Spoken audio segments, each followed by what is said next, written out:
Good morning students. आज की class में हम हिंदी व्याकरण का टॉपिक उपसर्ग पढ़ेंगे। प्रत्येक टॉपिक हम नेक्स्ट क्लास में पढ़ेंगे। देखिए एग्जाम्पल से समझते हैं पहले। जैसे हार शब्द है, हार का अर्थ होता है फूलों की माला। जब इस हार शब्द में आ, प्र और वी, आ, प्र, वी शब्दांशों को जोड़ते हैं तो ये एक भिन्न नवीन शब्द बनाते हैं। जैसे हार में आ जोड़ा तो आहार बन गया, जिसका अर्थ होता है भोजन। प्र जोड़ा तो प्रहार, जिसका अर्थ है चोट। वी जोड़ा तो विहार, जिसका अर्थ है भ्रमण करना, घूमना। अर्थात जो शब्दांश शब्दों के आगे जुड़ करके उनके अर्थ में परिवर्तन ला देते हैं उन्हें हम क्या कहते हैं? उपसर्ग कहते हैं। और जो प्रत्यय होते हैं वो क्या करते हैं? शब्दों के पीछे लग करके मीन्स शब्दों के बाद में जुड़ करके उनके अर्थ में परिवर्तन ला देते हैं, उन्हें प्रत्यय कहते हैं। उपसर्ग जो होते हैं वो शब्दों के आगे जुड़ते हैं, प्रत्यय जो है वो शब्दों के पीछे जुड़ते हैं। अब देखिए उपसर्ग वे शब्दांश जो किसी शब्द के शुरू में जुड़ करके उसके अर्थ में परिवर्तन या विशेषता ला देते हैं उन्हें उपसर्ग कहते हैं। अर्थात उपसर्ग वे लघुत्तम खंड हैं जो शब्दों के आरंभ में लगकर नए नए शब्दों का निर्माण करते हैं।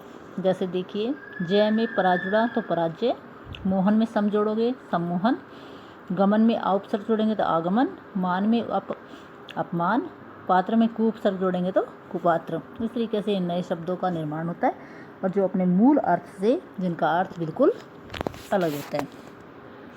अगर देखें हिंदी भाषा में 3 प्रकार के उपसर्ग प्रचलित हैं: संस्कृत के उपसर्ग, हिंदी के उपसर्ग और विदेशी उपसर्ग। संस्कृत उपसर्ग देखिए, संस्कृत के उपसर्गों को तत्सम उपसर्ग भी कहा जाता है। तत्सम उपसर्ग इसलिए कहा जाता है बेटा, तत्सम वो शब्द होते हैं जो संस्कृत भाषा से हिंदी भाषा में ज्यों के त्यों प्रयोग किए जाते हैं। उन शब्दों के साथ जुड़ते हैं जो संस्कृत भाषा से हिंदी भाषा में आए हैं, उन्हीं के साथ संस्कृत उपसर्गों का प्रयोग किया जाता है। हिंदी शब्दों के साथ तत्सम उपसर्गों का प्रयोग नहीं किया जाता। जैसे अति में आचार जोड़ेंगे तो अत्याचार, दुर में लभ जोड़ेंगे तो दुर्लभ। ये संस्कृत शब्द हैं और इनके साथ संस्कृत के उपसर्ग ही अति और दुर प्रयोग किए गए हैं। जो संस्कृत के उपसर्ग होते हैं वो 22 होते हैं बेटा। जो संस्कृत के उपसर्ग हैं वो कितने होते हैं? 22 होते हैं जो हिंदी में प्रयोग किए जाते हैं, जिनमें नीचे आपको कुछ उपसर्ग दिए हुए हैं: ए, अंतर, अति, अध, अधि, अनु, अप, अभि, अव, आ, उत, उप, कु, दुस, निस, परा, परि, प्रति, सु, दिन। ठीक है, इस तरीके से ये 22 उपसर्ग हैं वो हिंदी भाषा में प्रयोग किए जाते हैं। इन्हें तत्सम उपसर्ग भी कहा जाता है।